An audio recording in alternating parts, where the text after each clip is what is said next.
ಮಾನ್ಯ ಸಭಾಧ್ಯಕ್ಷರೇ, ರಾಜ್ಯದಲ್ಲಿ ಇವತ್ತು ರೈತರು ಕಳೆದ ಒಂದು ತಿಂಗಳಿಂದ ಇವತ್ತು ಬೀದಿಗಿಳಿದು ಹೋರಾಟ ಮಾಡ್ತಾ ಇದ್ದಾರೆ. ತಾಳ್ಮೆ ಕಳೆದುಕೊಳ್ತಾ ಇದ್ದಾರೆ ರೈತರು. ಇವತ್ತು ರೈತರು ಯಾವ ರೀತಿ ರಾಜ್ಯದಲ್ಲಿ ರಸಗೊಬ್ಬರದ ಸಮಸ್ಯೆಯನ್ನ ಎದುರಿಸ್ತಾ ಇದ್ದಾರೆ, ದಿನನಿತ್ಯ ನಾವು ಪತ್ರಿಕೆಗಳಲ್ಲಿ ದೃಶ್ಯ ಮಾಧ್ಯಮಗಳಲ್ಲಿ ನಾವೆಲ್ಲರೂ ಕೂಡ ನೋಡ್ತಾ ಇದ್ದೇವೆ. ನಾವು ಕೂಡ ಪಕ್ಷದ ವತಿಯಿಂದ ರೈತರ ಪರವಾಗಿ ರಾಜ್ಯ ಸರ್ಕಾರವನ್ನ ಎಚ್ಚರಿಸತಕ್ಕಂಥ ನಿಟ್ಟಿನಲ್ಲಿ ಹೋರಾಟಗಳನ್ನು ಕೂಡ ನಾವು ಕೈಗೆತ್ತಿಕೊಂಡಿದ್ವಿ. ಆದರೆ ನಾವು ಯೂರಿಯಾ ಸಮಸ್ಯೆಗೆ ಮುಂಚಿತವಾಗಿ ನಾವು ಒಂದು ವಿಚಾರವನ್ನ ಸದನದಲ್ಲಿ ಪ್ರಸ್ತಾಪ ಮಾಡೋದಕ್ಕೆ ಇಚ್ಛೆ ಪಡ್ತೇನೆ. ಮಾನ್ಯ ಸಭಾಧ್ಯಕ್ಷರೇ, ಅದು ಯಾಕೇನೋ ಗೊತ್ತಿಲ್ಲ, ಇವತ್ತು ರಾಜ್ಯ ಸರ್ಕಾರ ಕಾಂಗ್ರೆಸ್ ಸರ್ಕಾರ ಬಂದಾಗಿನಿಂದ ರೈತರ ಬಗ್ಗೆ ಚಿಂತನೆ ಮಾಡ್ತಕ್ಕಂಥದ್ದಾಗಲಿ, ರೈತರ ಸಮಸ್ಯೆಗಳಿಗೆ ಪರಿಹಾರ ಕಂಡುಕೊಳ್ತಕ್ಕಂಥದ್ದಾಗಲಿ, ರೈತರ ಸಮಸ್ಯೆಗೆ ಸ್ಪಂದನೆ ಮಾಡ್ತಕ್ಕಂಥ ನಿಟ್ಟಿನಲ್ಲಿ ಅಥವಾ ಯಾವುದೇ ಯೋಜನೆಗಳನ್ನು ಕೊಡ್ತಕ್ಕಂಥ ನಿಟ್ಟಿನಲ್ಲೂ ಕೂಡ ರಾಜ್ಯ ಸರ್ಕಾರ ಸಂಪೂರ್ಣವಾಗಿ ವಿಫಲ ಆಗಿದೆ ಅಂತಲೇ ನಾವು ಹೇಳಬೇಕಾಗ್ತದೆ. ಇವತ್ತೇನು ಈ ಸರ್ಕಾರ ಬಂದು ಒಂದು ಮೊದಲ ತಿಂಗಳಲ್ಲೇ ಇವತ್ತು ರೈತರ ಹಿಂದಿನ ಬಿಜೆಪಿ ಸರ್ಕಾರ ಕೊಟ್ಟಂತ ರೈತ ವಿದ್ಯಾನಿಧಿಯನ್ನು ನಿಲ್ಲಿಸಿದ್ರು. ಪ್ರಧಾನಮಂತ್ರಿ ಕಿಸಾನ್ ಸಮ್ಮಾನ್ ಯೋಜನೆ ಏನು ಹಿಂದಿನ ಬಿಜೆಪಿ ಸರ್ಕಾರ ಯಡಿಯೂರಪ್ಪ 4,000 ರೂಪಾಯಿ ಕೊಡ್ತಿದ್ರು, ಅದನ್ನು ಕೂಡ ನಿಲ್ಲಿಸ್ತಕ್ಕಂಥ ಕೆಲಸ ಆಯಿತು. ಅದ್ರ ಬಗ್ಗೆ ನಾನು ಹೆಚ್ಚು ಚರ್ಚೆ ಮಾಡೋದಕ್ಕೆ ಹೋಗೋದಿಲ್ಲ. ಆದರೆ ಒಂದಂತೂ ಸತ್ಯ, ರಾಜ್ಯ ಸರ್ಕಾರದ ನಡವಳಿಕೆಗಳನ್ನು ಗಮನಿಸ್ತಾ ಇದ್ದರೆ ಖಂಡಿತ ರಾಜ್ಯ ಸರ್ಕಾರಕ್ಕೆ ನಾಡಿಗೆ 2 ತುತ್ತು ಅನ್ನವನ್ನು ಕೊಡ್ತಕ್ಕಂಥ ರೈತನ ಬಗ್ಗೆ ಕಿಂಚಿತ್ತೂ ಕಾಳಜಿ ಇಲ್ಲ ಅಂತಕ್ಕಂಥದ್ದು ಸ್ಪಷ್ಟವಾಗಿ ಗೋಚರ ಆಗ್ತದೆ. ನಾನು ಮಾನ್ಯ ಸಚಿವರು ಇವತ್ತು ಇಲ್ಲಿದ್ದಾರೆ, ಕೃಷಿ ಸಚಿವರು ಶರಣ್ ಪ್ರಕಾಶ್ ಷಡಕ್ಷರ ಮಾತಾಡೋದು. ಇವತ್ತೇನು ಈ ಅಧಿವೇಶನ ಪ್ರಾರಂಭ ಆಯಿತು. ಅಧಿವೇಶನ ಪ್ರಾರಂಭ ಆಗೋದನ್ನೇ ನಾಡಿನ ರೈತರು, ಲಕ್ಷಾಂತರ ರೈತರು ಇವತ್ತು ಎದುರು ನೋಡ್ತಾ ಇದ್ರು. ಯಾಕೆಂದರೆ ಕಳೆದ ಒಂದು ತಿಂಗಳಿಂದ ಸತತವಾಗಿ ಬೀದಿಗಿಳಿದು ಹೋರಾಟ ಮಾಡ್ತಾ ಇದ್ದಾರೆ. ಸಮಸ್ಯೆಗೆ ಉತ್ತರ ಸಿಗ್ತದೆ, ಸಮಸ್ಯೆಗೆ ಪರಿಹಾರ ಸಿಗ್ತದೆ ಅಂಥೇಳಿ ಬಕಪಕ್ಷಿಗಳಂತೆ ಇವತ್ತು ರೈತರು ಈ ಅಧಿವೇಶನದ ಬಗ್ಗೆ ಇವತ್ತು ಎದುರು ನೋಡ್ತಾ ಇದ್ದಾರೆ. ಇವತ್ತು ಅನೇಕ ನಮ್ಮ ಸದನದ ಹಿರಿಯ ಸದಸ್ಯರು ಅರ್ಗ ಜ್ಞಾನೇಂದ್ರ ಅವರಿಂದಾಗಿ ಅನೇಕ ಹಿರಿಯರು ಇವತ್ತು ನಮ್ಮ ಸಕಲೇಶಪುರದ ಶಾಸಕರು, ಅನೇಕ ಶಾಸಕರು ಇವತ್ತು ಮಾತನಾಡಿದ್ದಾರೆ. ಒಂದಂತೂ ಸತ್ಯ, ಇವತ್ತು ಕೇಂದ್ರದಿಂದ ಏನು ಪ್ರೋರಾಟ ಬೇಸಿಸ್ ಮೇಲೆ ಎಷ್ಟು ಬರಬೇಕಾಗಿತ್ತು ರಾಜ್ಯಕ್ಕೆ, ಅದಕ್ಕಿಂತ ಹೆಚ್ಚು ಇವತ್ತು ರಸಗೊಬ್ಬರ ಬಂದಿದೆ, ಯೂರಿಯಾ ಬಂದಿದೆ ಅಂತಕ್ಕಂಥದ್ದು ಸತ್ಯ. ಅದನ್ನು ಯಾರೂ ಕೂಡ ಅಲ್ಲಗಳಿಸೋಕ್ಕೆ ಸಾಧ್ಯ ಇಲ್ಲ. ಆದರೆ ಇವತ್ತು ಕೃಷಿ ಇಲಾಖೆ ಆಗಲಿ, ಸಚಿವರಾಗಲಿ, ಇವತ್ತು ಮುಂಗಾರು ಒಂದು ತಿಂಗಳು ಮುಂಚಿತವಾಗಿ ಪ್ರಾರಂಭ ಆಗಿದೆ. ಆ ನಿಟ್ಟಿನಲ್ಲಿ ಇವತ್ತು ಸುಮಾರು 1.5 ಲಕ್ಷಕ್ಕೂ ಹೆಚ್ಚು ಎಕರೆನಲ್ಲಿ ಇವತ್ತು ರೈತರು ಹೆಚ್ಚು ಬಿತ್ತನೆಯನ್ನು ಮಾಡ್ತಾರೆ ಅಂತಕ್ಕಂಥ ಮುನ್ಸೂಚನೆ ಇದ್ದರೂ ಸಹ ಇವತ್ತು ಕೃಷಿ ಇಲಾಖೆ ಕೈ ಕಟ್ಕೊಂಡು ಕೂತ್ಕೊಂಡು, ಕಣ್ಮುಚ್ಕೊಂಡು ಕೂತ್ಕೊಂಡು ಇವತ್ತು ಕೂತ್ಕೊಂಡಿರ್ತಕ್ಕಂಥ ಪರಿಣಾಮ ಇವತ್ತು ರೈತರು ಬೀದಿಗಿಳಿದು ಹೋರಾಟ ಮಾಡ್ತಾ ಇದ್ದಾರೆ ಅಂತೇಳಿ ನಾನು ನೇರವಾಗಿ ಹೇಳಬೇಕಾಗ್ತದೆ. ಮಾನ್ಯ ಸಭಾಧ್ಯಕ್ಷರೇ, ಇವತ್ತು ಏನು ಕೇಂದ್ರದಿಂದ ಸಪ್ಲೈ ಆದಂಥ ಯೂರಿಯಾ ಇರ್ಬೋದು, ಇವತ್ತು ನಮ್ಮ ರಾಜ್ಯದಲ್ಲಿ ಯಾಕಂದ್ರೆ ಇಡೀ ರಾಜ್ಯದಲ್ಲಿ ಒಟ್ಟಿಗೇನು ಬಿತ್ತನೆ ಆಗೋದಕ್ಕೆ ಸಾಧ್ಯ ಇಲ್ಲ.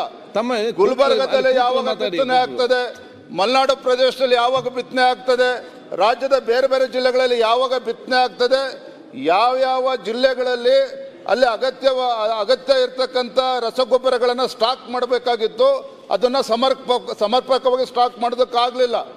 ಯಾವ್ಯಾವ ಜಿಲ್ಲೆಗೆ ಎಷ್ಟಿರಬೇಕಿತ್ತು ಅದನ್ನು ಸ್ಟಾಕ್ ಮಾಡ್ಕೊಳ್ದೇನೆ ಇದು ರೈತರಿಗೆ ಆತಂಕ ಸೃಷ್ಟಿ ಮಾಡ್ತಕ್ಕಂಥ ಸಂದರ್ಭ ಸೃಷ್ಟಿಯಾಗಿದೆ. ಕೃಷಿ ಸಚಿವರು ಒಂದು ಕಡೆ ಹೇಳ್ತಾರೆ ನಮಗೆ ಸಾಕಷ್ಟು ಸ್ಟಾಕ್ ಇದೆ, ಯಾವುದೇ ಯೂರಿಯಾ ಸಮಸ್ಯೆ ಇಲ್ಲ ಅಂತೇಳಿ ಒಂದಿನ ಹೇಳ್ತಾರೆ, ಒಂದು ವಾರ ಆದಮೇಲೆ ಹೇಳ್ತಾರೆ ಯಾವಾಗ ಬೀದಿಗಿಳಿದು ರೈತರು ಹೋರಾಟ ಮಾಡ್ತಾರೆ ಕೇಂದ್ರದ ಮೇಲೆ ಆರೋಪ ಮಾಡಿದ್ರು. ಅದಿರಲಿ, ಅವ್ರು ಉತ್ತರ ಕೊಡ್ಬೇಕಾದ್ರೆ ಹೇಳಿ. ಆದರೆ ಇವತ್ತು ಸತ್ಯ ಏನಪ್ಪ ಅಂತ ಹೇಳಿದ್ರೆ, ಇಲಾಖೆ ಇವತ್ತು ಕಾಳಸಂತೆಯಲ್ಲಿ ಮಾರೋದಕ್ಕೆ ಅವಕಾಶನ ಕೊಡದೆ ಹೋಗಿದ್ರೆ, ಅವಾಗೇ ಎಚ್ಚೆತ್ಕೊಂಡಿದ್ದಿದ್ರೆ ಇವತ್ತು ಈ ಪರಿಸ್ಥಿತಿ ಬರ್ತಾ ಇರಲಿಲ್ಲ. ಇವತ್ತು ರಸಗೊಬ್ಬರಗಳು ಇವತ್ತು ಬೇರೆ ಬೇರೆ ಫ್ಯಾಕ್ಟ್ರಿಗಳಿಗೆ ಅಥವಾ ಖಾಸಗಿ ವ್ಯಕ್ತಿಗಳಿಗೆ ಮಾರೋದಕ್ಕೆ ಅವಕಾಶ ಕೊಡೋದನ್ನು ಅವಾಗಲೇ ಎಚ್ಚೆತ್ಕೊಂಡಿದ್ರೆ ಇಲಾಖೆಯ ಅಧಿಕಾರಿಗಳು, ಇವತ್ತು ಇಂಥ ಪರಿಸ್ಥಿತಿ ನಿರ್ಮಾಣ ಆಗ್ತಾ ಇರಲಿಲ್ಲ. ಇವತ್ತು ನಾವು ವಿರೋಧ ಪಕ್ಷದವರು ಟೀಕೆ ಮಾಡಬೇಕು ಅಂತ ಟೀಕೆ ಮಾಡ್ತಾ ಇಲ್ಲ. ನಾನು ಮೊನ್ನೆ ಮೊನ್ನೆ ನಾನು ಮೊದಲ ಬಾರಿ ಶಾಸಕ ಇದ್ದೇನೆ. ನಾನು ಕೂಡ ಸಚಿವರ ನಡವಳಿಕೆಗಳನ್ನು ನಾವು ಕೂಡ ಎಲ್ಲ ಮೊದಲ ಬಾರಿ ಗೆದ್ದಂಥ ಶಾಸಕರು ಎಲ್ಲರೂ ಕೂಡ ರಾಜ್ಯದ ಜನನೂ ಕೂಡ ಗಮನಿಸ್ತಾ ಇದ್ದಾರೆ. ಮೊನ್ನೆ ನಾಗಮಂಗಲ ಅವರಿಗೆ ನೋವು ಮಾಡಬೇಕು ಅಂತ ಮಾತನ್ನು ಹೇಳ್ತಲ್ಲ, ರೈತರು ಸಹಜವಾಗಿ ನೋವಲ್ಲಿರ್ತಾರೆ. ರೈತರು ಬೀದಿಗಿಳಿದು ಹೋರಾಟ ಮಾಡ್ತಾ ಇದ್ದಾರೆ. ರೈತರ ಸಮಸ್ಯೆಗೆ ಸ್ಪಂದನೆ ನೀಡ್ತಾ ಇಲ್ಲ ಸರ್ಕಾರ ಅಂತೇಳಿ ಹೋರಾಟ ಮಾಡಬೇಕಾದ್ರೆ ಒಬ್ಬರು ಕೃಷಿ ಸಚಿವರು ಇವತ್ತು ಅಲ್ಲಿ ತಾಳ್ಮೆ ಕಳ್ಕೊಳ್ತಾರೆ, ರೈತರ ಮೇಲೆ ಕೂಗಾಡ್ತಾರೆ ಅಂತ ಹೇಳಿದ್ರೆ ಇದು ಕೇವಲ ಅಲ್ಲಿರ್ತಕ್ಕಂಥ ರೈತಲ್ಲ, ರಾಜ್ಯದ ರೈತರಿಗೆ ಮಾಡಿರ್ತಕ್ಕಂಥ ಅಪಮಾನ ಇದು. ಅದನ್ನು ಕೂಡ ಸಚಿವರು ಗಮನಿಸಿಲ್ಲ. ಮಾನ್ಯ ಸಭಾಧ್ಯಕ್ಷನ ಹೇಳ್ತೇನೆ, ಇವತ್ತು ಅವರ ವೈಫಲ್ಯಗಳನ್ನು ಮುಚ್ಚಾಕೊಳ್ತಕ್ಕಂಥ ಸಲುವಾಗಿ ಬೇರೆಯವ್ರ ಮೇಲೆ ದೂರ್ಕೊಂಡು ಕೂರಿದ್ರೆ ಸಾಕಾಗೋದಿಲ್ಲ. ನಾನು ಹೇಳ್ತಕ್ಕಂಥದ್ದು ಇಷ್ಟನೇ, ಇವತ್ತು ಈಗಲೂ ಕೂಡ ಕಾಲ ಮಿಂಚಿಲ್ಲ.